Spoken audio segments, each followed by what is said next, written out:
Hey everyone, how are we doing? Good to see you, Tiffany. I see we got a question to start out. Question quiz 8. Let's get started on here. 100 years ago, the fastest cyclist. Let's check out that fastest cyclist on chapter 8. I'm getting it loaded here in the background. How is everyone doing here today? Let's make sure Mubot is awake. Mubot, we need to re-wake you up. I think we're broadcasting. I updated some stuff, and it looks to be working well. We look to not be broken. The YouTube was messing up earlier. Oh, we love that. We love when YouTube has errors. Try to fix those errors. And let's go here to chapter number 8. Mubot's woken back up. And chapter 8 quiz starting up right here. Going to preview. And preview's loading up. Aha, we got it. Fastest cyclist 100 years ago. Let's check it out. Chapter 8, Stat 201. Okay, so this is the fastest cyclist 100 years ago, and we need to take this data and put it into Jump. So we're going to go right here, load the data in, go to the box right here, and go to Copy to Clipboard. I'll pause right here. Make sure to click the data, and then go to Copy to Clipboard. And once we copy to Clipboard, we're going to hit Control-C or Command-C to copy the data.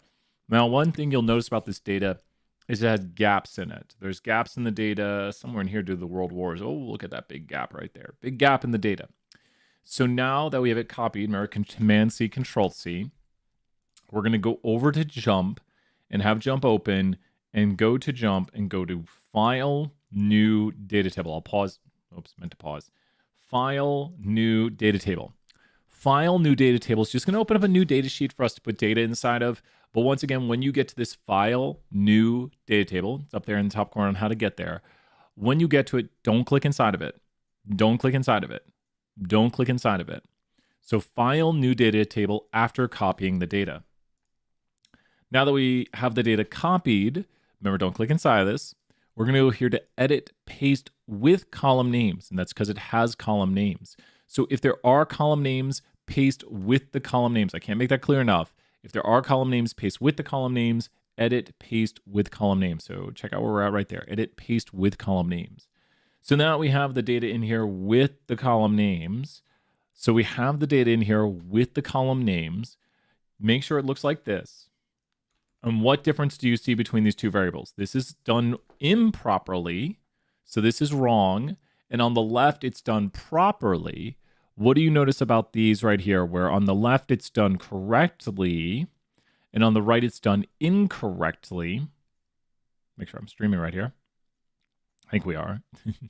So what do you notice about on the left where it's done properly, and on the right it's done improperly? There's a few things to notice about on the right, like this is all wrong. If you've done this wrong. You want to restart, open up a new data sheet, paste it back in. You've done it wrong if it looks this way. This is wrong right here. This wrong. This over here is correct because they're quantitative, and you can see the column names at the top. If you made a mistake, restart and paste with column names. It should say year and average at the top exactly. It should say year and average at the top, and make sure they're blue, which is quantitative. If you don't paste with column names, they won't be in here as quantitative. So now what we need to do is and I'll zoom in for this to show, we want to go here and go to Analyze Fit Y by X. That's Analyze Fit Y by X. Make sure they're both quantitative. Make sure they're both blue. Paste with column names. And now we are going to go right here, and we'll see that we have an X variable and a Y variable put in here. Remember, on our X variable, it's going to be the year. The year is going to explain. So that's the X variable right there. The average speed that someone was cycling at. So this is the average speed someone was cycling at, explained by year. And if you look at the graphics we're creating, or especially the ones in this question, you can see here the average speed is on the y-axis. So make sure you set yours up this way, where the y variable is average speed and the x variable explaining the y is year. And you can see we have this properly set up right here. Viz 6, you bet. Is the scatterplot at the top included in the screenshot? Yeah, I would include it. Yep, throw that in the screenshot. Great question, Alexander. Include that. You can take like a separate screenshot. Great question. 20 points, Alexander, right there. I'd include it as a separate screenshot. Mubot's giving out those points. And so here's the visualization of it. Now, one thing I want you to notice is there's what's in the data. I see this right here, and I see this right here. Do you see the gaps? So there's definitely some gaps in the data. Good to see you here, Houston. So one, it could be this one. It could be D. It could be B. It could be A. It's not going to be C. Let's look at this right here. That might be it. It's got a gap here. It's got a gap here. It looks a lot like our graphic. Looking at our graphic again. Yeah, that looks a lot like it. I think we found it. So was that B? That was B. This one does not have gaps. That one does not have gaps. Great job right there, Kayla. Excellent work. That one does not have gaps. This one does not have a gap here. It is definitely B. B has the gaps. Remember, we're just checking out, trying to see which of these looks like it. We've got the visualization, and then we're seeing, yes, it looks like it. Pretty near to what we have. There's a little bit of non-linearity. Ooh, Ma Pearson, don't you try and trick me with that non-linearity right there. So describe the relationship right here. Well, it must be positive. It must be moderate. Okay, so here's where we can make sure we know. We're picking between the following. The relationship is positive and there's gaps. It must be one of these two. Now it's saying generally linear. The way they're showing it right here, especially with the zoom out, I'm going to say it's generally linear. Does it generally follow a line? It's got this little weirdness right here. But does it, this is linear. That's about as linear can get. This is the issue in here. It definitely has the gaps. I'm going to say it's generally linear, especially since we're having us fit the line. Watch that be the one I get wrong. This is tough. I don't like subjective questions like this on the test, but you will get to see the answer here.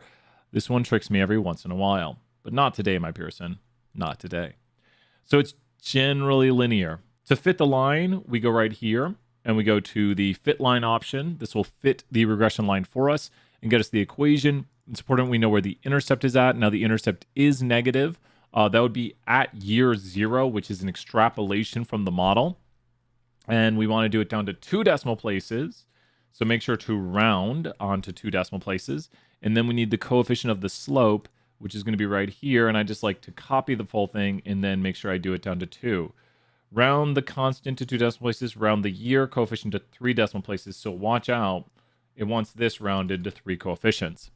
So this wants rounded to 2. This wants rounded to 3. Be very careful. A lot of mistakes can be made there. For some reason, you enter in 0.153. Just tell me. I'll probably correct it because you did it correctly. So are the regression conditions met? Oh my gosh. Oh, I'm gonna stress before getting this one wrong. So outliers are going to be their own thing. Houston, great question right there. Outliers will be their own issue. Outliers wouldn't be nonlinear. Outliers are just outliers. Does that make sense? An outlier is an outlier. It's something far away from the rest of the data. So we wouldn't say it's nonlinear because of outliers. We would say there's an outlier, which is going to pull the line in a direction, but nonlinear. This one has some issues with nonlinearity. Like, this is the issue. These aren't really outliers. That's a nonlinear issue. How big of an issue is it? We need to do what's called a lack of fit test. I think we might have that in jump. We should. Where's my lack of fit test?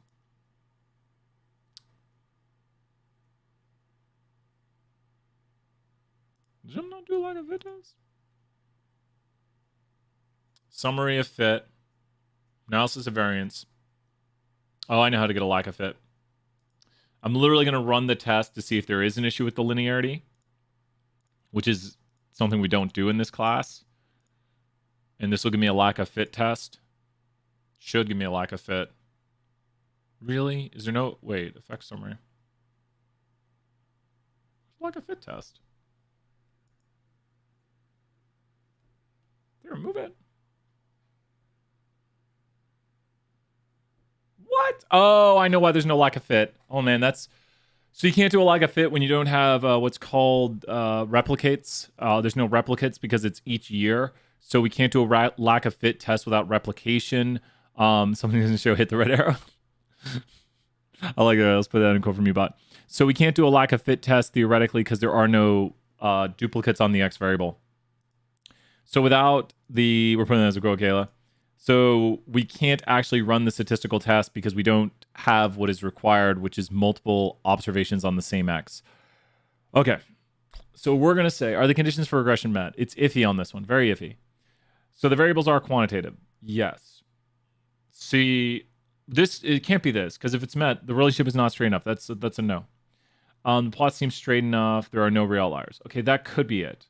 No, the relationship is not straight enough in the early part of the 20th century regression was quantitative, and there are no real outliers.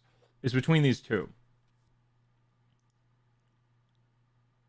So it's between this one and this one. It's got to be, because those are the only two that make sense. The variables are quantitative. The plot seems straight enough. So we're saying it seems straight enough. Yeah, here, I'll show you what the test is going to look like. Oh, really? Is it really going to be that? Now that I have a problem with. Please tell me if you got this wrong at the end here. I'll fix it. Really? Because we let it pass up here. When we say there's I think that, like, I know the questions that trick me every semester, and I was like, this one's one of those ones. You see how we're saying it's a general linear trend, and then down here on the bottom, almost the more I look at this question, the less I like it. Then down here at the bottom, we're like, yeah, it's not straight enough, but it's generally linear.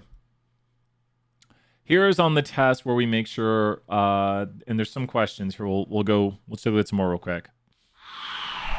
So make sure you saw the answers right there, and my Pearson got me. We're throwing 100 points for my Pearson tricking Brian. No bueno, my Pearson. We don't like that. How dare you, my Pearson. Not cool. Not cool, my Pearson. When you look at plots, especially like here, let's look at some plots here. I think is it chapter 7, 474? Yeah. What do you want to do for 474? What do you want to talk about, Mike? Give me some topics to talk about. We'll talk about that next right here. I'm going to talk about the conditions for regression real quick. And I'll talk about how they'll look on the test more. So, like, how would conditions for regression look on the test for Stat 201? So sometimes some of the conditions are a little bit iffy, but there's a few conditions, especially the first, that is not iffy. What's the first condition for regression? Yep, we did here. So what is the first condition for regression? What is the very first condition for regression? Some functions, yeah. And then clustering won't really be on it. Clustering won't, but like, we could ask you to do stuff. It's more about like writing code. What is the first condition? QQ. So quantitative variables. Now the great thing about this one must be met by both variables being quantitative. If you don't have this, you're not doing regression. So this one must be met, like QQ as we call it, two quantitative variables. That's what QQ means, like quantitative, is you must have this. So in instances when you have this, like we'll do good instances in green, and this is kind of how the test will go over things. So in instances when you have this, you would have a scatter plot because your X and your Y are quantitative. Now, what kind of variables would lead to the following plot? What kind of variables would lead to the following plot? In what instances would you get variables that lead to the following plot? So look at that right there, and this is when you would not meet the condition in red over here. What kind of variables would lead to the following plot? Like, what graphic is this, and what instances would lead to this? So that is when we would meet the first condition in green, because we have a scatter plot. So if you have a scatter plot, you're definitely doing two quantitative variables. You could just say that, like, we have a scatter plot, so we're doing two quantitative variables. Like, whatever X and Y are quantitative because they make a scatter plot. And so what would lead? Categorical mosaics, and great job right there knowing your graphics. If you don't have this already, make sure, where's my all graphics button? Oh, there it is right here. Make sure to have a picture of this and know that the mosaic plot can. No, you are correct. It's categorical. It's mosaics. It's two categorical variables. It's a mosaic plot. Excellent work. Kayla, points right there. You're 100% right. That is a mosaic plot with two categorical variables. So that would fail the condition. You don't have two quantitative variables. Next, oh, no, you got it. Next, we have straight enough. And it's not the perfectly straight condition. It's the straight enough condition. Does a straight line well explain the relationship? We will try to make this obvious on the test. Do not consider outliers. This is just about the linear relationship between Y and X. So we're literally going to take this right here and copy it and bring it down to here because this one is passing our condition again. So you can see right here with the straight enough condition, it's not the perfectly straight condition, it's the straight enough condition. So you must actually have a scatter plot for the next one, but to fail the straight enough, you would probably have something like this right here. And now if you try to fit a straight line through it, straight line would be in blue for both these. So the straight line is not going to go through that data well. So make sure just looking at it, does a straight line go through the data pretty well? Is it kind of even through both sides of it? And you want the line to go through the middle of the data. So it doesn't matter if the line, Rock, where you at, man? It doesn't matter. If this were to go up or down or anything like that, the slope of the line doesn't matter. It's going to matter if the line is actually, like, I just can't get my line to move with it. But right here, this is still a straight enough relationship. What's not straight enough is when the points are not around the line like this. So that's bad right there. The next condition is the what condition? Really? Hate that it does that. The next condition, here we'll open up a new sheet because it just wants to be crazy today. Sure. Next condition, QQ straight enough, no outliers. Are there extreme points that are outliers? Outliers can do anything, so we don't want them. And once again, we are going to literally take this graphic right here, that is our good graphic, and simply copy paste this over, because this is an amazing one right here that looks perfect. Now, one that has outliers, we're going to try to make obvious. I'm going to make this very clear, because we could draw the same sort of plot right here. And we will try to make it a little bit more obvious when it has an outlier. Here we go, pull point up there. We wouldn't try to put the point right about here. Is that an outlier? Nah, I don't know about that. Is that an outlier? Yes, but the further away it is, like over here, this is an outlier down here, which would make it weaker and pull the line down. Outliers have sort of a gravitational pull on the line itself. So if there was a line, it would go down towards the outlier. So we don't want the outliers. QQ straight enough, no outliers. And what is that last condition? QQ straight enough, no outliers, and regression has a fourth condition.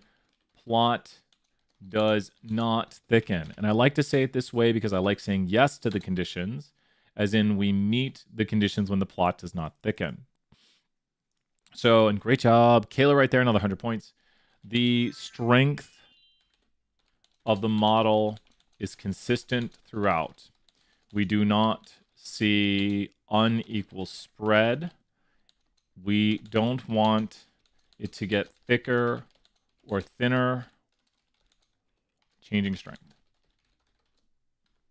Okay, this one's good again. That's our good regression. What we really want to see, something that looks nice and neat like that. And there's tons of ways this could look bad. So you have to be like, any change that is, we'll try to make it obvious once again. But some people say, well, wait a minute. This one right here gets thinner, Brian. So this is good, right? No, this fails. Remember, I'm doing all the bad ones in red right here. So this fails because it has a change of strength, unequal variance, we call it sometimes, or heteroscedasticity. But this is a change of the strength right here. And so we don't want this. So this has been a really good review of the 4 conditions for regression. QQ straight enough, no outliers, plot doesn't thicken. Put them on flashcards. Try to draw the things when they're good and bad to be like, we want the plot to have the same thickness throughout. We don't want extreme outliers. We want a straight line to well go through the data. And we literally have to have 2 quantitative variables, which that's a no-go if you don't have 2 quantitative variables. Hopefully this makes sense. Good review of chapter 7 and 8. And one way we could look at all these, let's mention this, is we could always take these things and make a what. So how could we look at all of the residuals right here? We could simply make a what. What could we do to look at all the residuals? Who knows, for 100 points in the chat, what could we do to look at all the residuals at one time? How could we get every single residual? So this is when we set it to 0. And this is called a what?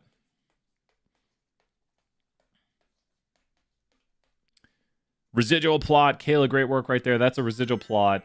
And now everything, like literally I took, and here's your line going through the data.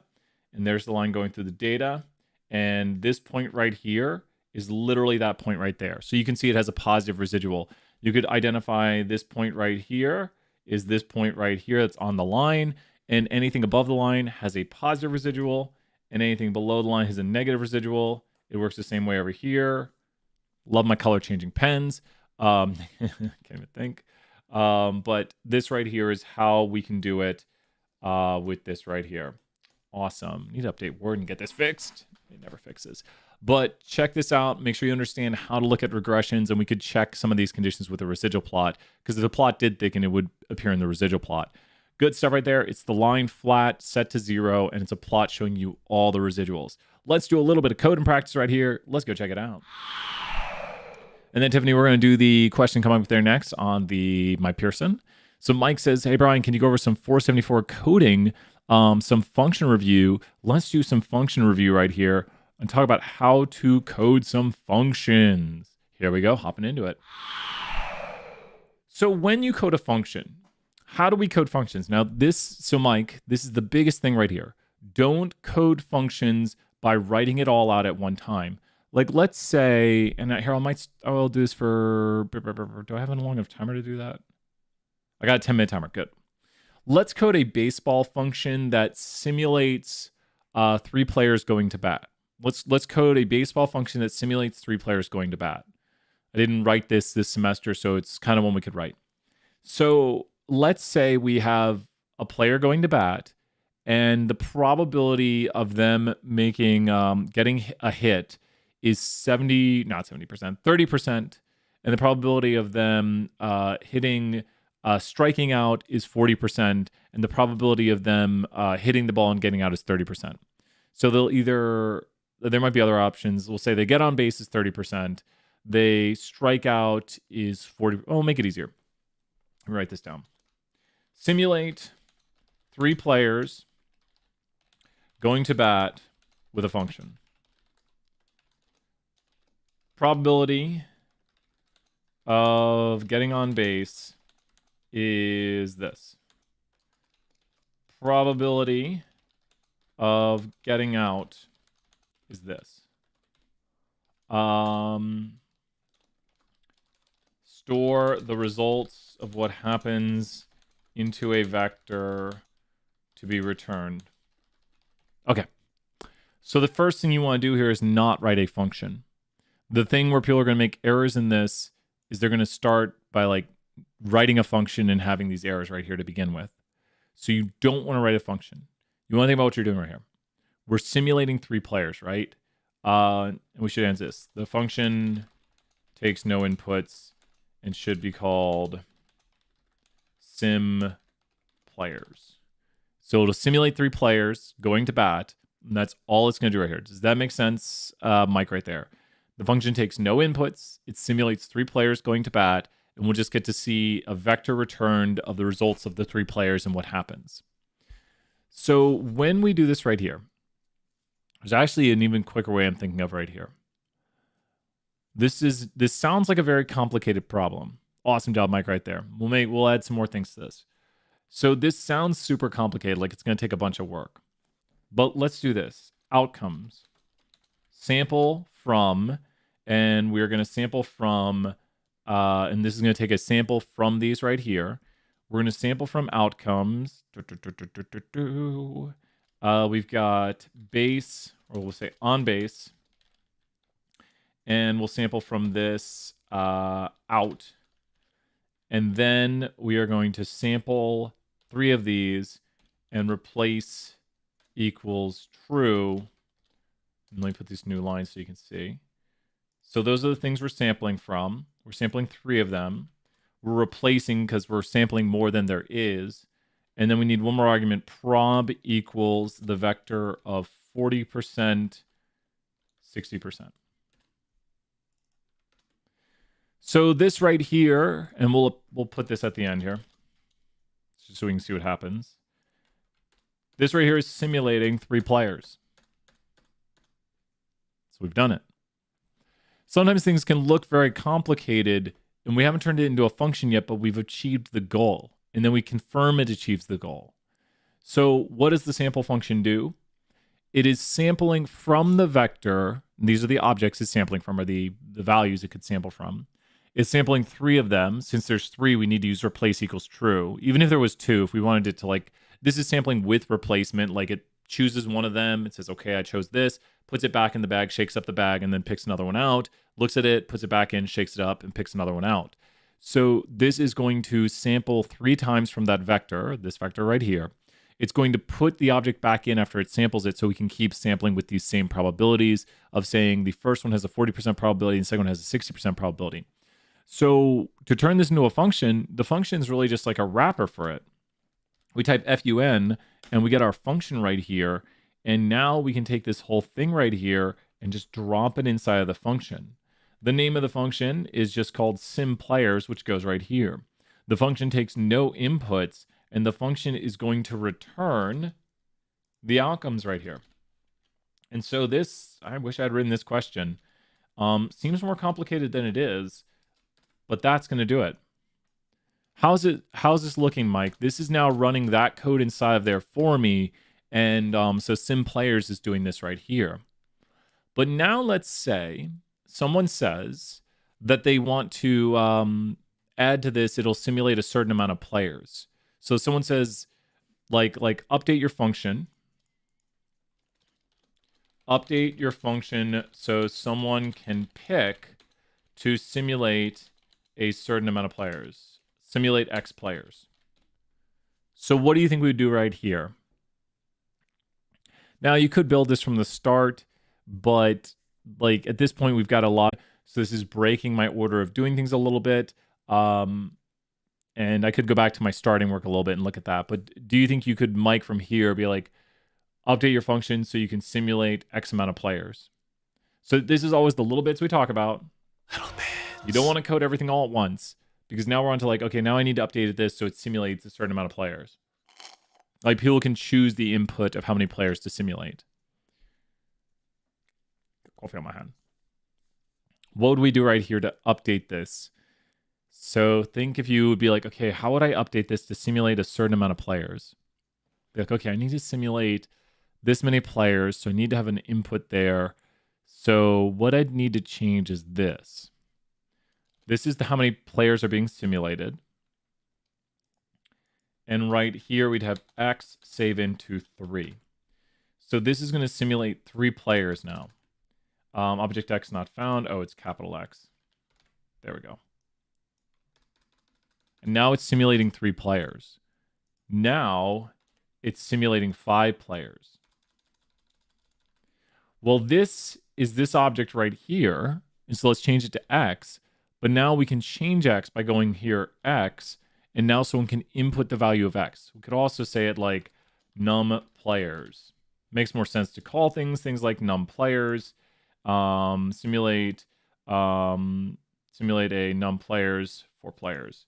So this is going to allow someone to simulate how many players they want.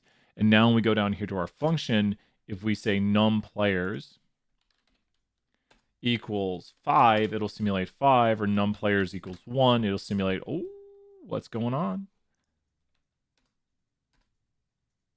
Ooh.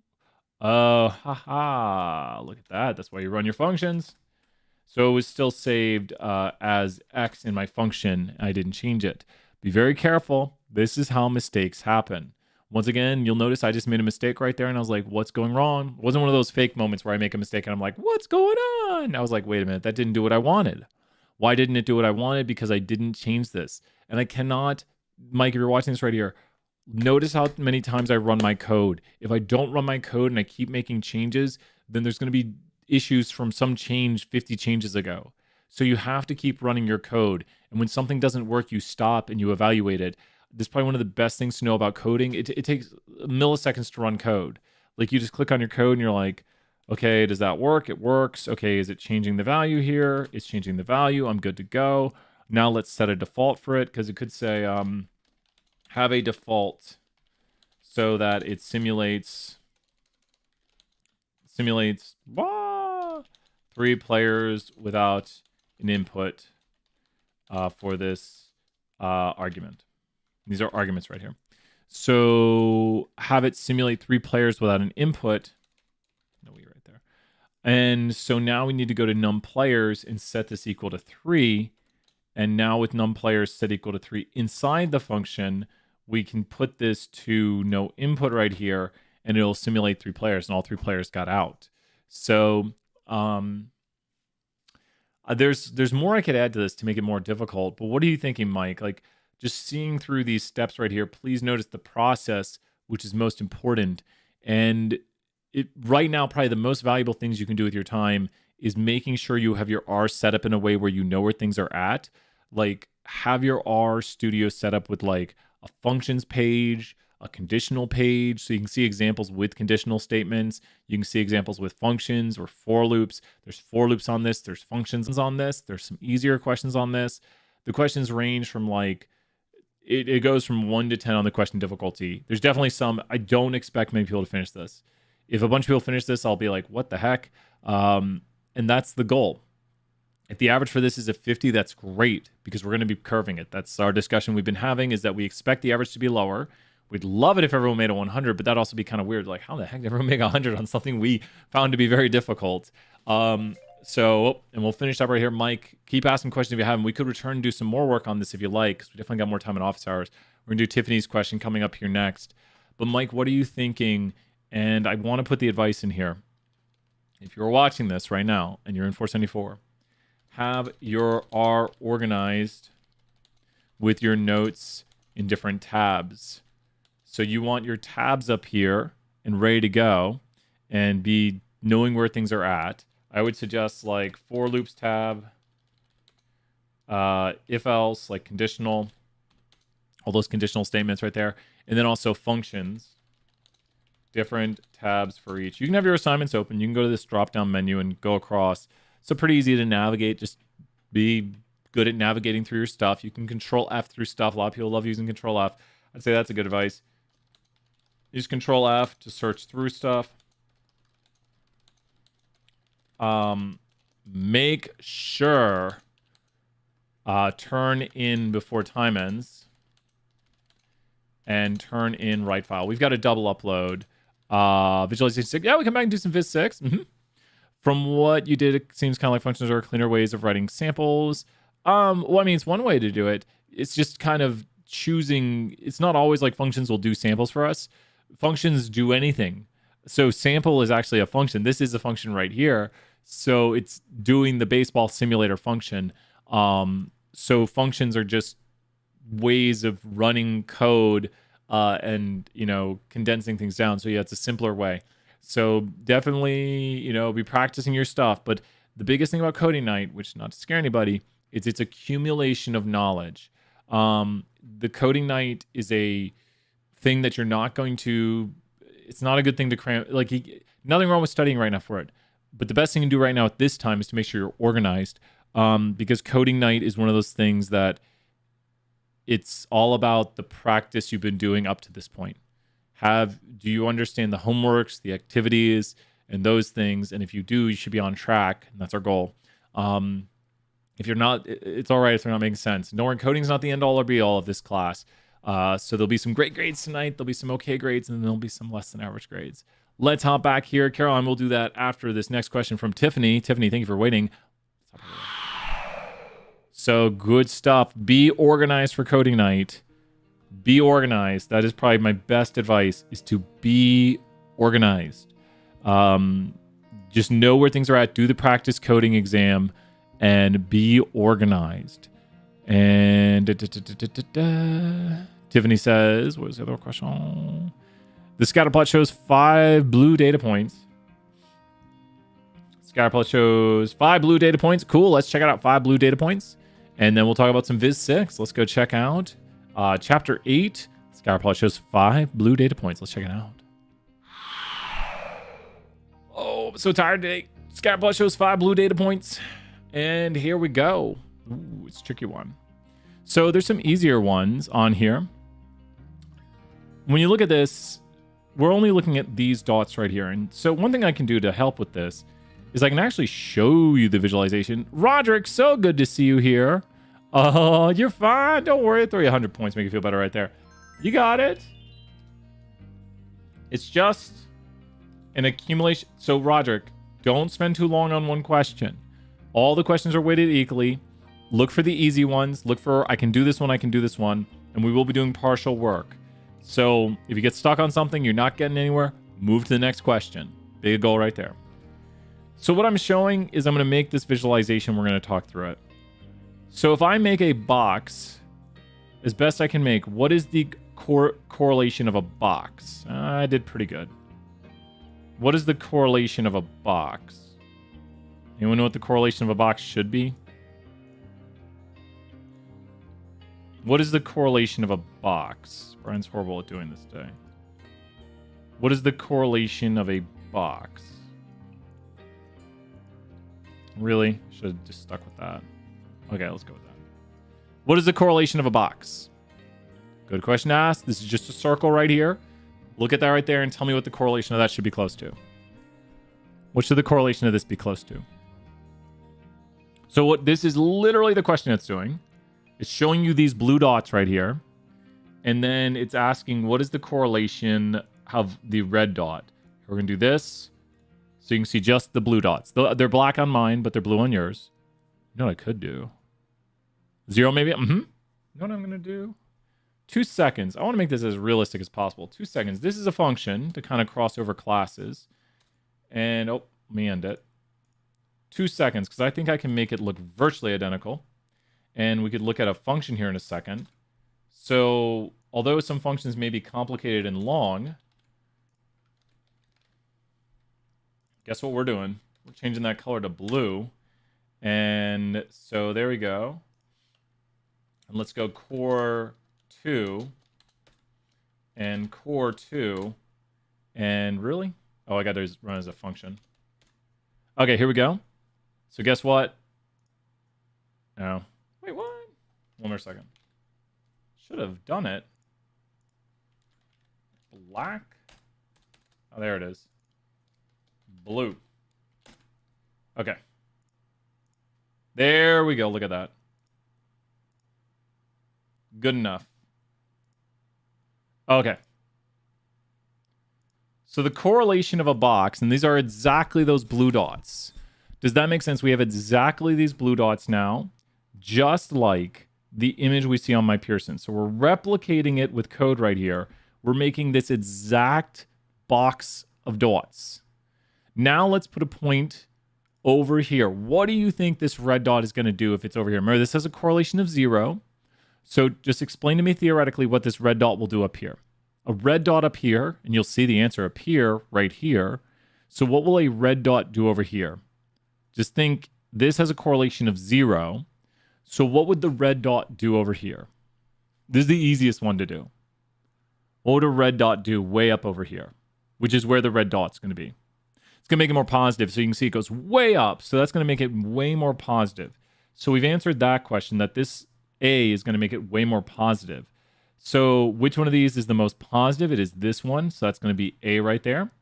Now this one is down here in the bottom left corner. So what do you think a dot's going to do here in the bottom left corner? I'll answer this one. It's going to make it way more negative.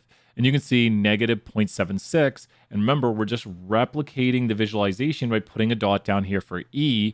And I'm just doing it theoretically. But once again, I know it's going to make it way more negative because it's over there on the far side in the bottom corner. So that's going to make the correlation the most negative, and it's going to pull it down this direction. Now, what's one going to do down here a little bit? So this one's still down, but it's closer to it. So what do you think? I mean, it's below it. It's going to be a weird one coming up here in a second. But this one's another easier one. We're going to go over here and put a dot here. And look, it still makes it negative, but it's not quite as negative as the other one over here. Over here, it's more negative. I think it was a little lower.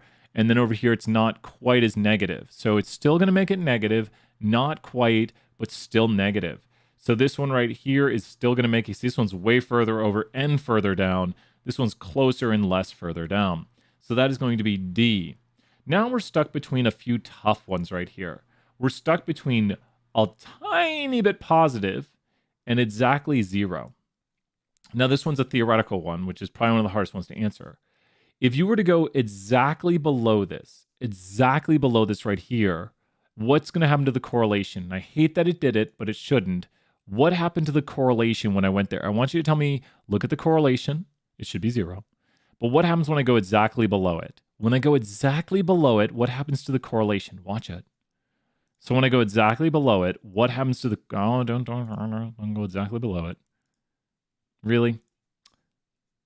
it's going to stay 0. It's not going to change. If it's changing, it's because I didn't make the graphic perfect. That's my fault. But what if I go over here? That did what to it? Going over here is making it a little bit more what? Notice what's happening over here, and it's almost exactly the answer we're looking for. Going over here is making, ooh, I like that. I love that. So this one, look at it, it was 0 to begin with. We're pretending that that's a 0. It was 0 to begin with, but if you go over here, which we have exactly, then it's going to make it a little bit more positive. This is what it is now, and it's a little bit more positive. So this B right here is when it becomes a little bit more positive. And if you go exactly below it, it's basically just extending the circle out more. So it doesn't give it any direction. It just pulls the circle out in this direction, making it more like an oval. So this one does not make it more positive or negative because it doesn't go out from the center of the X's.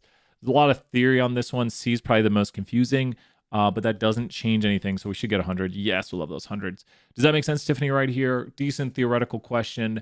And then we were able to, I love it that we're able to do this right here. I'll get the colors on the points. So we can see here, here's the first point, making it a lot more positive. Here's the second point, making it very negative. Here's the next point, making it a bit negative. Here's this point right here, which doesn't change the correlation really at any at all. It's still basically 0. And then here's the one right here where it becomes more positive, but just barely because that's not on the mean of the X's. And if I had drawn it perfectly, it would have done exactly that. But that's got it, and that's why we love simulation stuff right here. And we can change the color of the points. We should put this in a Shiny app. That'd be cool.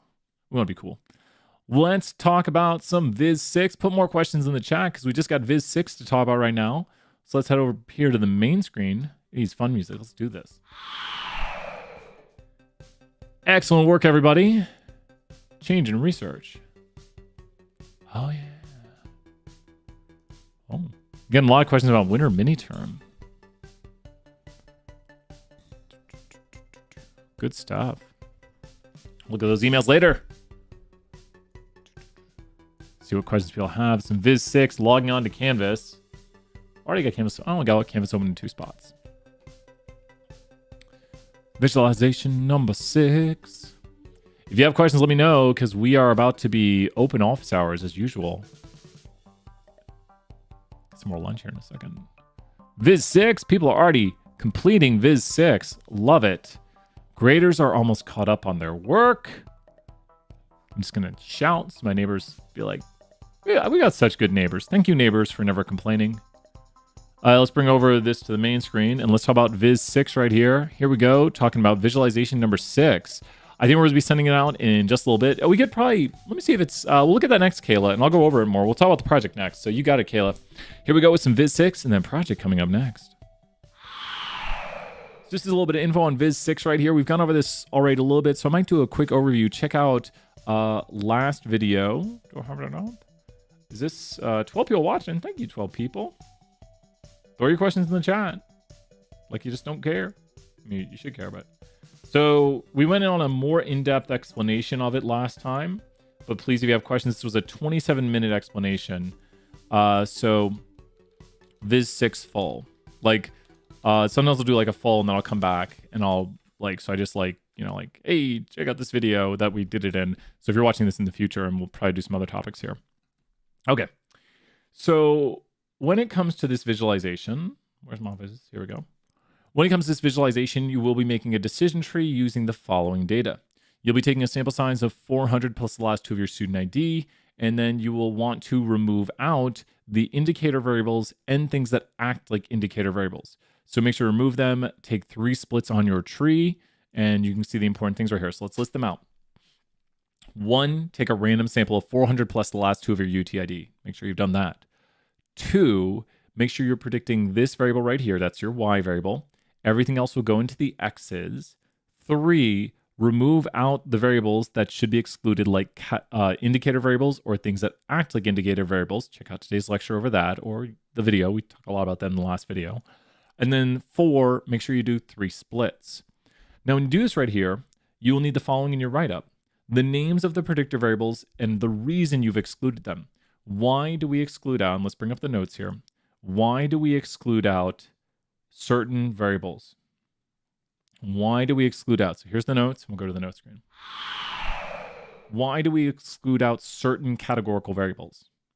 The variables we exclude are going to be identifiers and certain categorical variables. Why do we exclude out certain categorical variables? These are the notes from today we took. Why do we exclude out some categorical variables? Too many levels, Caroline. Great answer right there. Too many levels. So if it has too many levels, what do we mean by too many? Probably, let's say more than 8. It's subjective, right? But let's say more than 8. That'll put you on the right track. Remember, it needs to be categorical. You can check to see if something is categorical. Let's go take a look at that. To see if something is categorical inside of jump, you can click this button right here. Categoricals are going to be red. Also, you can tell if something is categorical because of the categories right there. So should we exclude out high school GPA right here? Yes or no or why? And this is probably one of the errors I see people make. So should you exclude that? Don't make the error. You might say, oh, do we need to exclude that? I see a lot of bars right there. So should you consider removing this and not using it? Yes or no? I see a lot of bars. No, you are correct. Why? You are correct. No, this one, we don't even consider removing this one. You are correct. You're 100% correct. I was trying to trick you. So why would you not even consider removing that? Because why? Remember, the only ones we consider removing are this, and that this would not qualify as that type of variable. Like we don't even consider removing it. It's fine. It's a good variable. You're on the right track. Yeah, we can check that out. You got Mohammed. I think we're gonna do the project for this, then we'll do that next. Yep. So I need a thing that says what I'm doing. Give me a minute. Because it's quantitative, exactly. Because this is quantitative, so we don't need to remove it or consider removing it. So this would not be up for removal. Distance from campus is fine. Oh no, so we are not going to remove this right here because it's quantitative. And it doesn't have levels technically then. Only things with levels are going to be ones that are categorical. Like, do you see how these would have levels like single, dating? That's what we mean by a level. Just think of like as a group. That's what a level means. Like the levels of class are freshman, sophomore, junior, senior. That's the different levels right there. So when I say level, just think about possible answers to categorical questions. That's what we mean by levels. I don't know who decided on that. We should just said the answers to categorical questions. Well, I guess that's too much, so we just say levels. So this has 5 levels. Should we remove this one right here? Yes or no? It has 5 levels. This has 5 levels. Now remember Brian's trick he was mentioning earlier, but like it'll kind of make sure you're right on the right track for these. This has 5 levels. Should we remove it? Yes or no? Does that have too many? No, it's all right. It's got a few. It's got a few. I'd say 8 is too many. There's no real point at which there's too many, but that'll put you on the right track for the assignment. This one could be removed if it had a lot of levels. And watch this. If I were to go here and type something in like really close, do you see how really close got added in right there? And if I were to say really far, as we start doing this, you see I'm adding more levels. That's what a level is. It's answers. And someone else could say really close. They got to say it with the right capitalization, though. And then you see we're adding in more people who are really close. And what you'll start to see is you'll see that bar start to go up as more people give that response. And eventually, you know, if I were to add in a whole bunch, we would get that it would exceed that 30-minute drive group. So eventually, oh, we might have deleted the last 30-minute drive person. But if we had so many level, I deleted like next to or something like this. So you can notice right here, now we're starting to get into the boundary of too many levels. And this is what a level is. Some other really important things, and this is just once again a quick overview of what you should be doing, and I want to point this out, is check out the rubric. If you've been acing the assignments, something tells me you've been looking at this rubric and saying, do I have my name included? Did I put my name on this? And if you put your name on it, that's good, and you get that point for putting your name on it. Was a random sample taken? Take your random sample. We do it in the videos. And then right here, the appropriate analysis. So that's not descriptive. The analysis was performed with the correct screenshots taking it. Okay, so this is your screenshots right here. Missing of the decision tree or leaf report, so make sure to have all your screenshots. Let's show some screenshots here. So what screenshots do you need? Let's go over to a decision tree. That's not a decision tree. None of those are decision trees. Okay. So what you need is the following. Yours will be a quantitative tree, and you will not color the points. So these are not colored points in a quantitative tree. And how many splits has Brian done? Can you confirm for me in this how many splits Brian's done? I'm using zoom out. So if you want to go up to the top here and zoom out, I think it's under view, and you can do zoom out. I'm using Control Shift minus.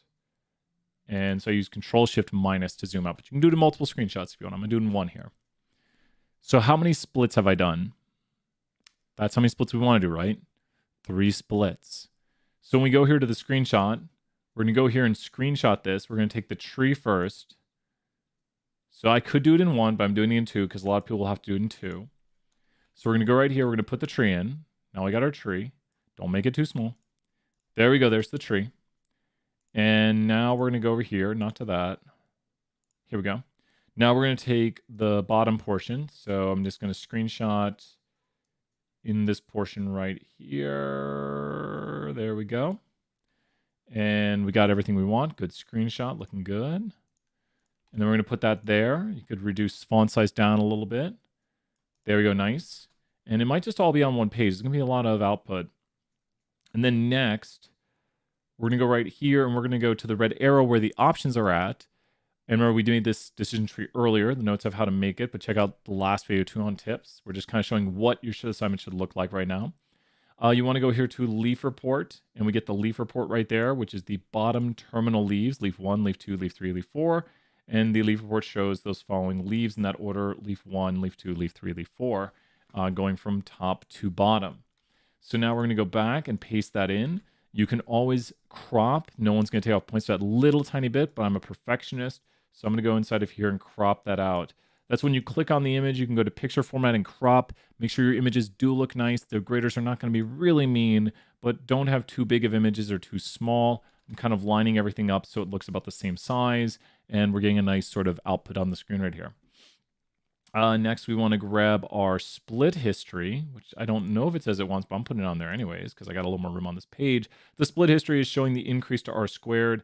I do like to change it a little bit. You won't get points off if you don't change it, but I like to make it a little more clear of what our r squared is. Now, the r squared is the percent of variation y explained by the variation x, and I like to kind of put it to where the tree goes to, and we can see right here how the r squared did. It's not doing too well. It's right about at 8% of the variation explained in how much people read weekly based on this tree. 8.2% of the variation in weekly hours reading is explained by the variables in the tree. And we went off the screen right there. But I think we can do it. Really? There we go. Oh, we got spaces right here. And that should do it. Now that's a pretty good page of output right here.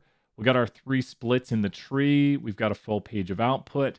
And then we could start doing our interpretations. So my suggestion would be we're going to hop to the next thing, talking about the project a little bit right here. But I would suggest checking out the last video, which we have in the chat right now, on how to do the interpretations and how to make the tree. But this should be, does that make more sense, Caroline, on what we're looking for the visualization when it comes to the output? So you can see right here what you'd want in it. And we could check the rubric real quick. Always good to look at that rubric. Yes, awesome, glad, great to hear that. And then list of the variables excluded. We talked about that a moment ago. Make sure you list out which ones should be excluded.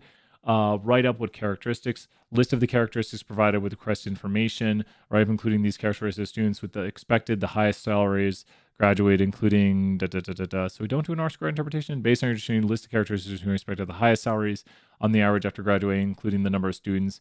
Oh, so only the highest? List these characteristics students which expected the highest starting salary. Include the number of students and the anticipated starting salary for each of this group. So in my tree is all about people's weekly reading hours. So the people who read the most were these 5 students. That's a very exact number. These 5 students right here in leaf 4, which are female students who have been awake for at least 55 hours for the longest hours they've been awake, and they read on average 22.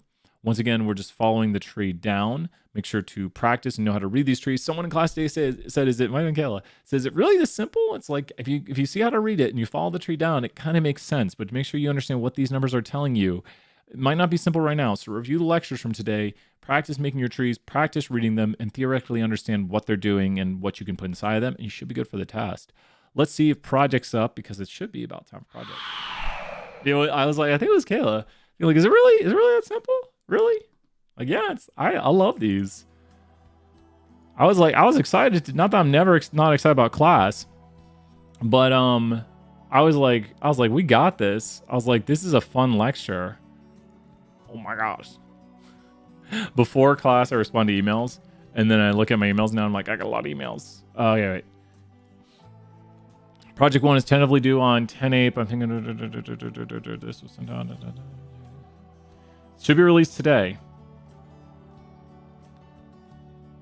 It's supposed to be released today. I've got the drafts. It's supposed to be released today. Looking at the emails right now, and I'm like, I shouldn't really. You're gonna spend more time reading the report than you will like writing your own report. Basically, you're gonna spend like 30-40 minutes reading a report, and then you'll spend another 30-40 minutes writing up. All right, let me show possible what this will look like.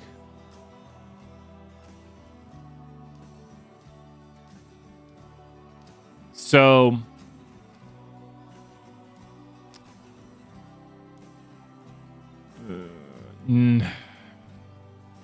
can't imagine this changing much on it.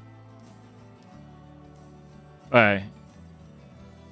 There's no way we're drastically changing. I need to call this like possible project 1 for stat 201. Let's talk about possibilities, right? I'm not showing the full thing because it should be released later today. And then we're talking about a due date for like Monday, Wednesday. So you will have like a week, but so you have the weekend and you can turn it in early for extra credit. Should be released later today. That's the planned release of it. Let's take a look. So once again, you will be constructing 2 things for this project. So I'm not showing what you'll be creating it from, but you will have a report that you'll be reading. It's like 3 pages right now from what I'm looking at. You will have like a 3-page report to read, and you will create an executive summary, and you will create a future research. You will create an executive summary and a future research. The goal of an executive summary, and we have 4 to 6 sentences. I'm going to email Terry.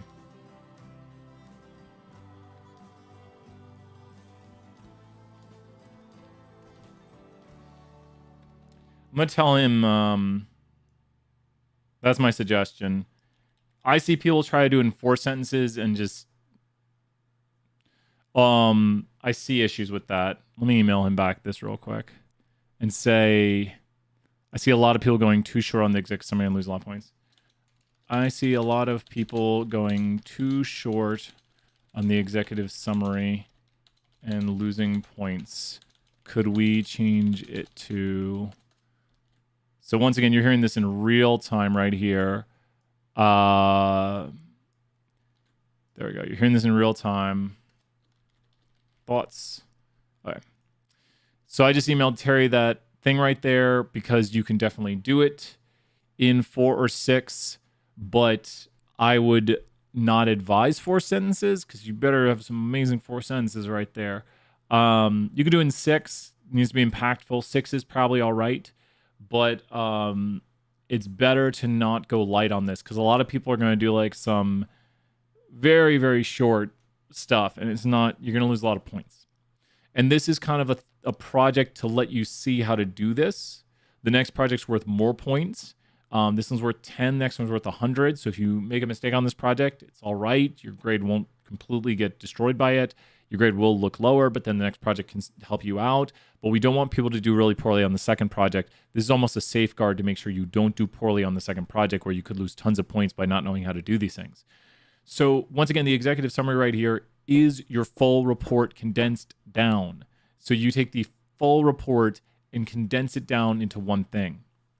So when you look at this, what you'd want to do here is take a report. And I'm thinking if I have any reports right now, because I'm like, I don't want to like if you were to take and say that we are analyzing, like this is a fake version of the project right here. If we were to go through and analyze UT students, maybe the first thing you'd want to do, so this is Brian's advice right here. The first thing you'd want to do is with your first sentence, do what with your executive summary? Let's write down some tips right here. With your first sentence in the executive summary, what would you want to do? Brian's tips, and we have other video tips.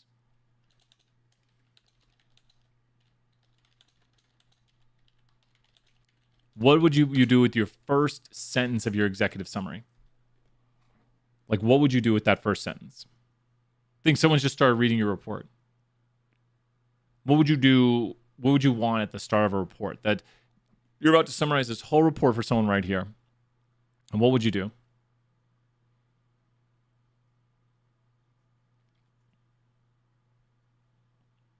We're going to do like a, let's say, kind of like, yeah, like orient the reader to who the report is created for and what you will be investigating in this report.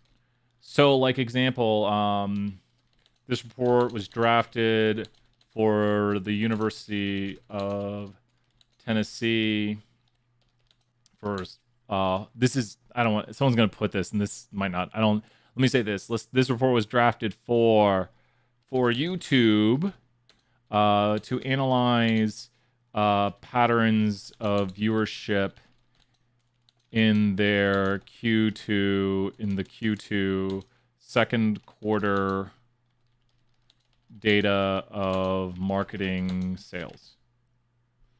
Something like that right there. So now we know who it's for. And we also, so this is not literally what you're going to write. I didn't want to write, I don't know if you'll, I'm trying to remember what you're analyzing, but does that make sense right here? Like, what's this going to be about? This orients the reader. Who's this for? What are we analyzing? You could even put with the goal of increasing market retention. I'm just making stuff up. So that's a pretty powerful sentence right there. We know who the report is for. We know what it's about, and we know the goal is. Think about how much that sentence means, how much that sentence is worth. That sentence is not like, this is my Stats 101 report. Don't do that. This is a very impactful sentence, conveys with it 3 points of information. That's what you want with your sentences right there. You don't want sentences that don't tell anyone anything, like I'm rambling right now. See, I'm not doing a good job. And so now, when you talk about, so this is sentence 1. So that's sentence 1 right there. And then the mother of all sentences right here. Sounds like Resident with the mother of all surgeries. Oh, new Resident's out. Sentence. We're going to do a 7 sentence right here. And so sentence 2 through 7. Key findings from the report where you mention, where you give the data values, but do not just recite what was in the report. Okay, we don't want to just copy what's in the report, but we want to think about it as condensed knowledge almost. So we're talking about how to do our executive summary right here. I try to like make better advice every semester from where I see students make mistakes. Think about condensing the report down. Okay. You want to like extract that key information because no one's going to read your full report. No one's got time for your full report. As in, i.e., no one has time to read your full report. That's what the executive summary is. No one's got time to read this full report, so tell me the full important stuff. And then if I want, I'm going to one day maybe sit down and read the full thing. Kind of sad, right? That's why executive summary exists. But we have this right here to tell people. It's like an abstract for anyone who's done, like, have you ever written, if someone's watched this, maybe like, oh, I've seen an abstract on a scientific paper. Well, that's going to give you the full overview. It's going to tell you a lot of the key stuff. You're going to be able to read the abstract and be like, oh, maybe I want to read more of this. I'll go, you told me all the key stuff, but I want to read more and find out the nitty gritty of what you got. So sentence 2 through 7 is going to be all of our key findings. So turn data into words. Yep, that's what we do. We give data context. Kayla, 100 points. Great job, Kayla. If this were to be in our report, so let's look at this graphic right here. So we could say something like this. Let's take this right here, and this is an analysis of people who are in Greek life, and we could say this. So let's see. A decision tree to analyze patterns of Greek life behavior found that the most likely individuals to be in Greek life were people who have at least 400 Facebook friends and work less than 16 hours a week. Very impactful sentence right there. We might, more sentences like this, and we might be able to, notice this is not some little bitty sentence right here. You know, we tell them what we're doing. A decision tree analyzed patterns of Greek life here found that the most likely individuals to be in Greek life were people who have at least 400 Facebook friends and work less than 16 hours. So this is a very impactful sentence. And look at it, we're just chunking away on these sentences right here. So we need to have each of these be impactful. Ivy, good to see you here. And then next, what are we going to have as our final sentence? This is Brian's best advice for how to ace this. Sentence 8 right here. So I'm doing an 8 sentence 1. Sentence 8 is going to be what? When you finish a report, you need to know what you're going to do. This is the action item. So let's write right here. Orient reader. So we're going to orient the reader. Give findings. And then we're going to make an action item at the end. At the very end of this. And what do I mean by action item? We're going to look at something we can do from this. So tell the company your decision on what we should be doing based on the data. We want to make data-driven decisions.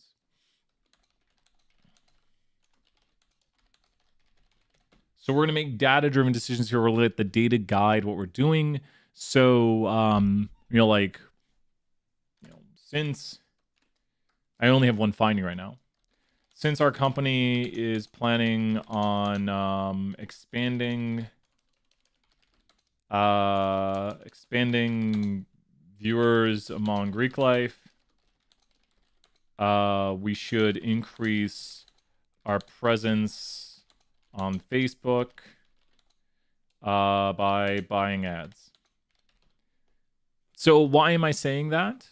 So apparently, it should just make sense with the data. This is, once again, something not real right here.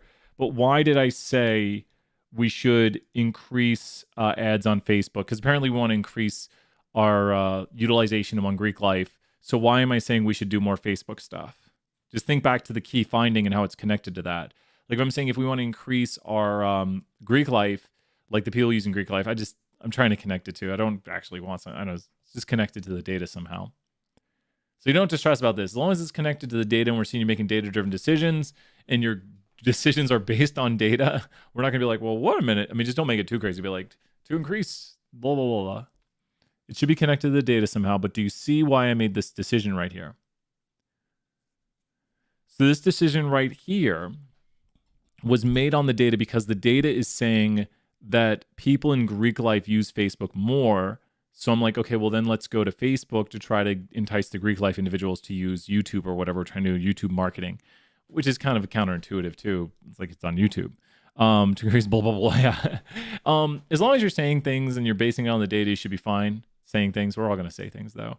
So that's a quick overview of how to do an executive summary. I would suggest 8 sentences. I think it's very strong. We were able to get 3 strong sentences based on a theoretical thing pretty quickly here in like 10, 15 minutes. But let's talk about that outro. So outro advice. Outro. Okay. So what do we have currently written for that outro right here? Craft future research. I call it an outro sometimes. Closing paragraph that will act as the next research steps. This is refresh. This is extremely brief, and I can't state that enough. Like extremely brief right here should be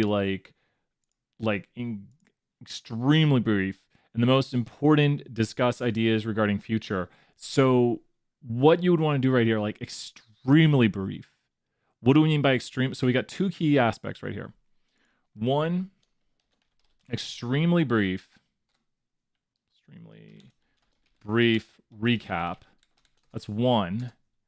And 2, future ideas. Most important. So you don't want to, just basically in half a sentence most, mention the report. Like, that's literally, you know, like, don't be using the whole, and we call it future research. Maybe I should, future research. Don't be going into great detail going through the report because they just read your executive summary. They just read the report. Don't once again go through the report. Don't do that. Just like half a sentence, sentence most, mention the report. Let's say 5 sentence. You can get away with 4 on this pretty easily.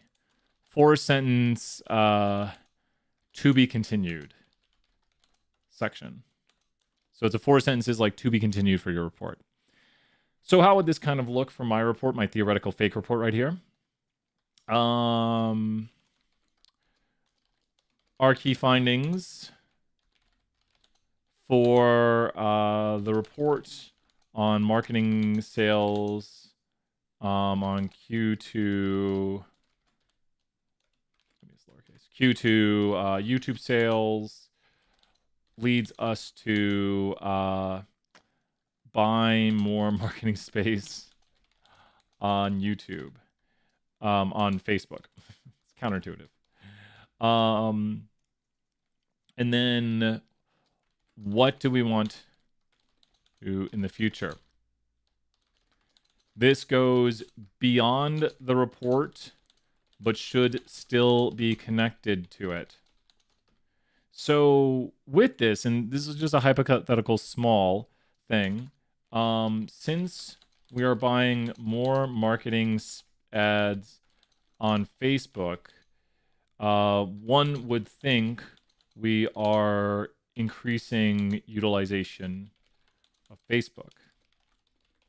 We need to collect data on the sales on YouTube marketing, specifically from the Greek life individuals.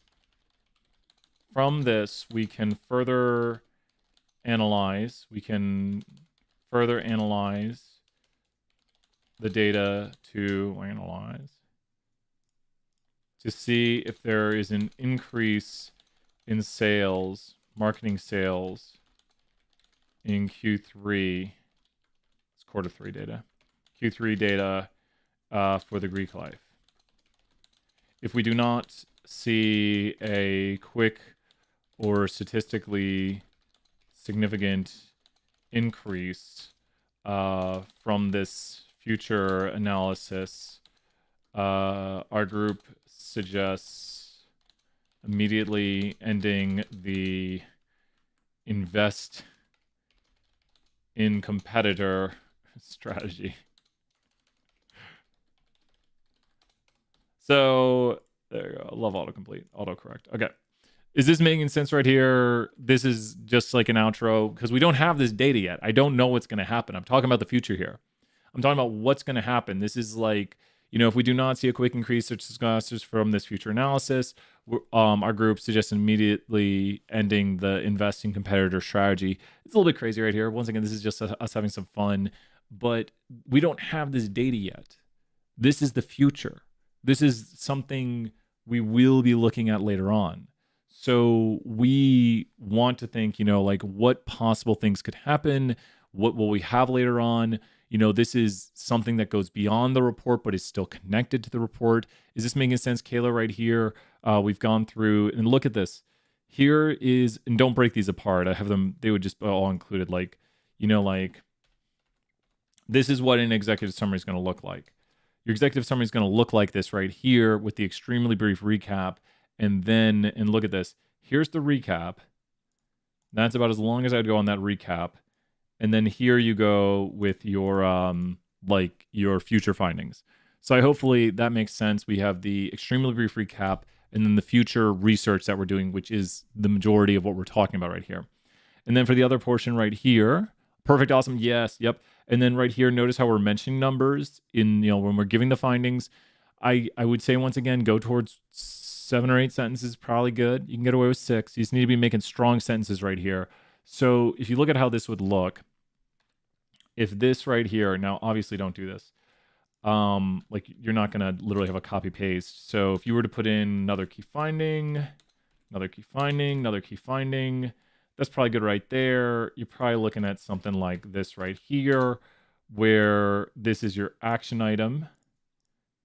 And then I copy paste your key find. Do not copy paste your key finding. I'm just showing the organization of how this should look. And here's your orientation sentence. So this is probably what we're about looking for right here size-wise. So remember how this looks right here? We have our orientation sentence, we have our key findings, and then we have the what are we doing? So these are the components you need. So just visually seeing this right here, maybe another key finding wouldn't hurt. If you think there's another key finding, just throw it right in there. Remember to summarize my key findings a copy paste, but this should help put everything on track. So let's hop here and do the 474. Muhammad, thank you for waiting. I really think I'm very happy with what we did right there. I think visually and everything, it makes sense. So that was a really good walkthrough of everything you should be doing for the project. We don't have the project out yet, but it won't be that hard, won't be that long. Read the report, write up your findings, and make sure it follows this pattern here. Yeah, it shouldn't be that bad. You just feel like talking about stuff. If you follow the guidelines and make sure you do those portions of it, you're gonna have a strong project. And if you make some mistakes, don't worry, this one's graded a lot less. Can we do 2.3 of the exam practice? Ooh, let's do it. 2.3. I second Alan's vote. Okay, Alan voted 5 to 8. Yeah, I think 5 to 8's good. Yeah. As I was doing it, notice how I shortened it up. So Alan replied, I'm giving you all the inside details. We're pretty open about what's going on, like what we do. And thank you to Terry putting in so much work and everything, getting everything ready. So Terry's working really hard on this. Auto video chapters are here? What? How does that work? Okay, I'll look about this later. That's crazy. Auto video chapters are here.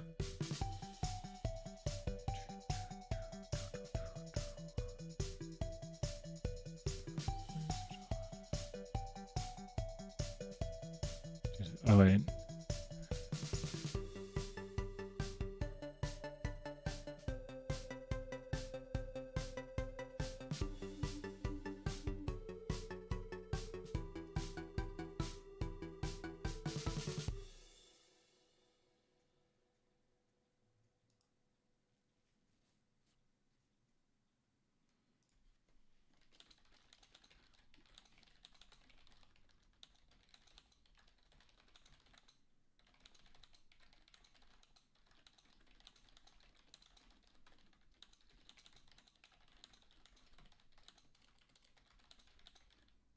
So many things. Okay, look at that later. Okay, let's see right here. Okay. Brian like zoned out right there, was fixing some stuff. Fixing things. Love fixing things. Oi. Coding night tonight. Gonna be fun. Getting everything ready. Hoping nothing crashes for coding night. Talking about coding night right here. Let's go here and look at the coding night practice. Coding night practice and key right here. 2.3. And let's end this. Okay. Mohammed, are you still in the chat? We're going to do some coding night practice. Aloha, Ditto. Good to see you here. Aloha. Woo. Let's go down here to 2.3, coding night practice for 474. Let's do this. Oh, getting everything organized for coding night. Don't want any errors, don't want anything to go bad. Okay, using the EX2 data frame, you'll go out to eat. You have $100 to spend. Run the supplied code and write your while loop after. Make sure to use the start saved for you. Okay, good. Each bill in USD is the cost of your trip to the restaurant. I'm blind. So your while loop will keep going out to eat while you've spent less than $100. Your final trip will spend over $100. Finally, report how much you've spent. Okay. So we have right here a set seed, and here we go. Object seed not found. Oh, because we have to create a seed with our ID, I think. Oh, wait, what? Let me go right here and go seed. And let's go to 474. Cool. Okay. And given code initial position for the bill in USD. Okay.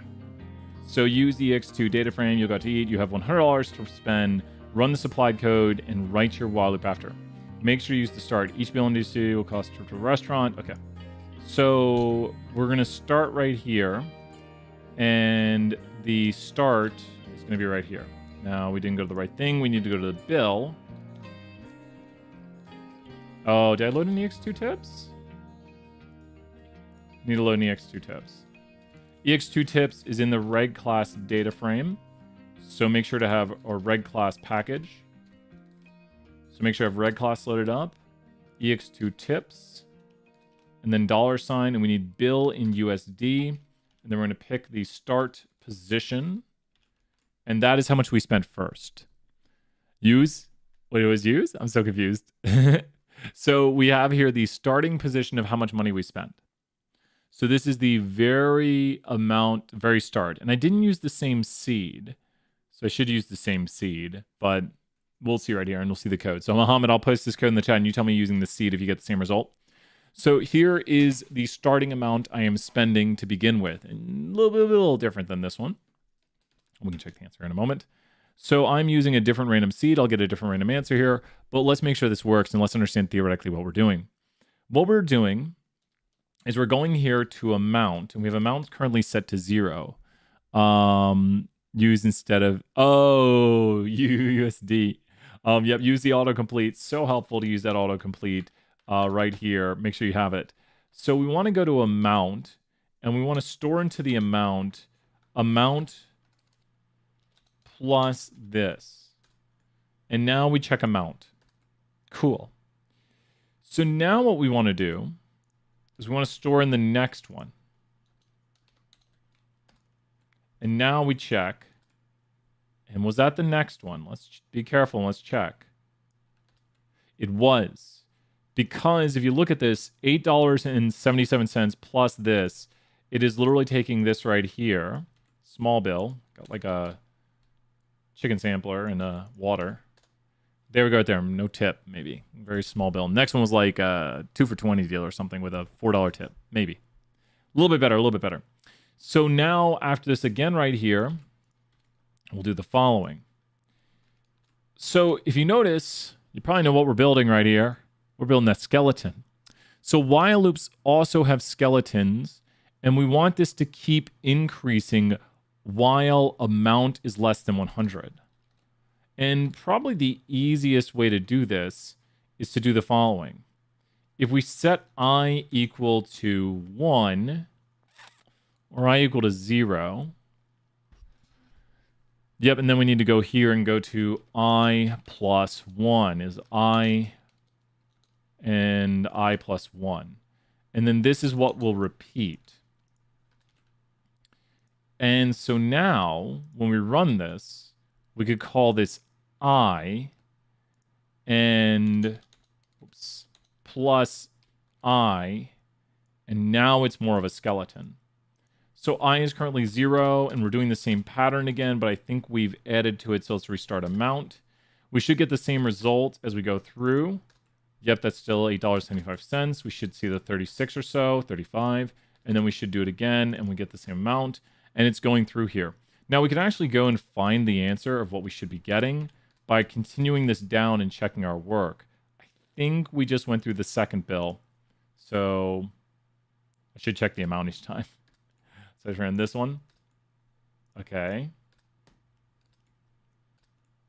So 126 is when we should stop. So this one, my code might come out a little bit different than yours, but I should obtain the value, unless I did it wrong, of 126.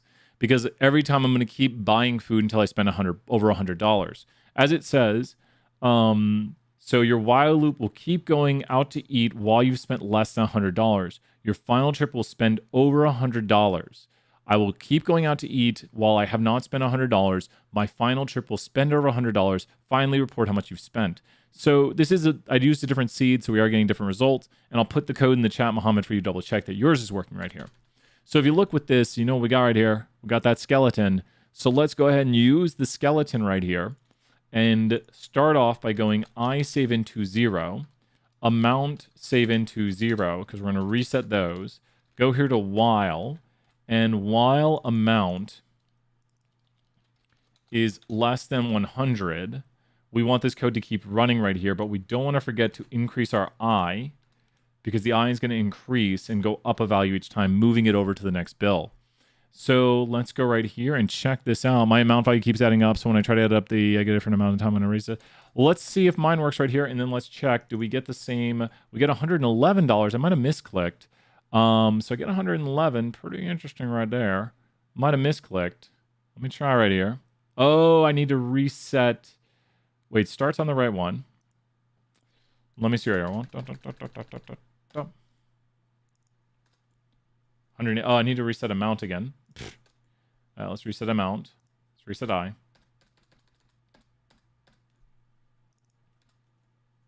I think I misclicked the first time. Yep. So, Mohammed, I want you to try this code right here. Try pasting this code into yours.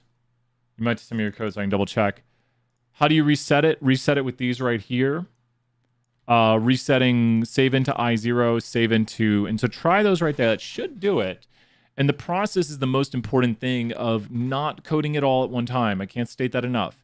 Never code it all at one time. Never be like, I'm going to code everything. Always start out by making your work. You could then, I highly suggest doing stuff like this. If you've completed all of this, this is our work down here. If I was working through this problem right here, and be careful, I would do the following then.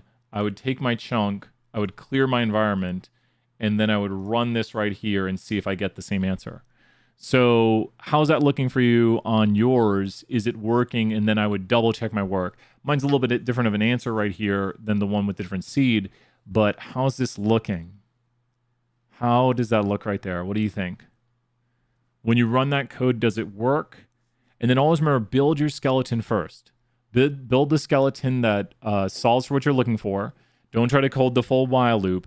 Make sure the code works outside the while loop, then bring the code into the while loop. How's it looking?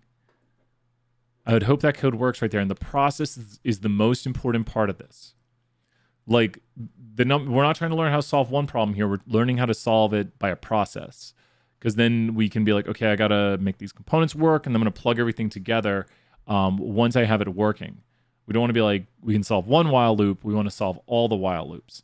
And I kind of went through this one more theoretically by doing it this way, to show that I can get the right answer theoretically right here. So how is that looking? Does that work when you copy paste the code? I'm going to take a look on Discord. I got 9 messages. How's it looking? I'm trying to figure out the skeleton. Did you grab the skeleton I took? Did you grab I put the skeleton in the chat? Do you see the skeleton in the chat? And have you tried using the skeleton I put? So use what I wrote in the chat and then see if it works for you.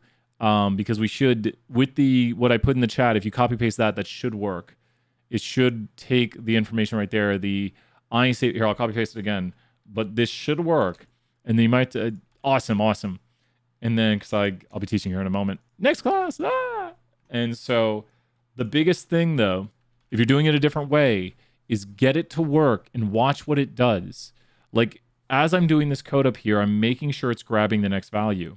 I could actually go in here and see the first value was like $8.35. When you look at the start was on 7. So I could look, it's $8.77. So I need to see that it's actually taking that value. So we need to make sure we're doing that right there and it's taking the right value, starting on 7, taking that and adding these values. And then you want to kind of theoretically think these through, because theoretically it's going to go to the next one right here and add that to it. And that's what we're coding in here by saying go to the next amount, which is going to be adding 1 over from the position, and then adding that to amount and overwriting what was in amount. I think that's got it. We'll be teaching here soon, but Mohammed messaged me with Coding Night. Remember, it's a lot of practice. We gave some hints for Coding Night earlier. Don't wait on one question forever. Go to each question. So here's our advice for Coding Night down here at the bottom. So have your R notes organized in different tabs. Have for loops, if else, and functions. Use Control F to search through. Make sure to turn it in before and make sure to use your files. When I split the tree, it doesn't look like yours. Yes, check out the start of this video. We were talking about issues with that. It won't be categorical. It'll be quantitative. Eleanor, great questions. Your tree is quantitative this time. Check out today's video and yes, last class or last office hours videos where we talk about that specifically. So right here, we did some quiz 7. I think that's also in this video right here. So let me drop that in. Gonna be teaching here in a second. So we didn't do it in this video. Quiz 7 is located. Quiz 7 is located. They're saying they do auto stuff. Quiz 7 right here. Quiz 7, there's a few quiz 7s on here. Drug usage, fat and calories. Quiz 7 right here. You're welcome, Eleanor. Quiz 7. There you go. Well, that's got it. We're going to head off, but we'll be back here. So swing back by. Ask some questions. Great work, everybody. Check out the videos. Let me know. Remember all the videos. Sometimes it might take me a moment, but we put in here the different tags so you can go and check out the different portions of your video. Whether you want to know about chapter 7 or you want to know about visualization number 5, which is already past due. Those things right there. We got it. Hey, what's up, Dwight? So good to see you here, Dwight. We got all this great stuff. Hey, Dwight. I don't know if you've seen this yet. You ready? Dwight, this goes out to you, man. Check out this. You ready? This goes out to Dwight.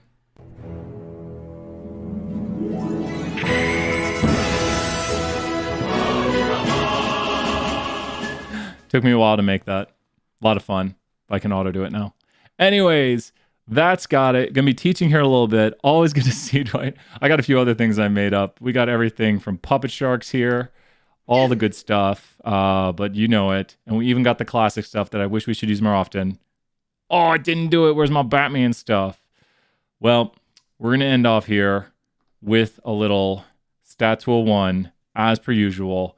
Bye for now, everybody. We'll be back. See you later. Bye for now. Teaching very soon. Dwight, I'll see you soon in Knoxville. Everybody.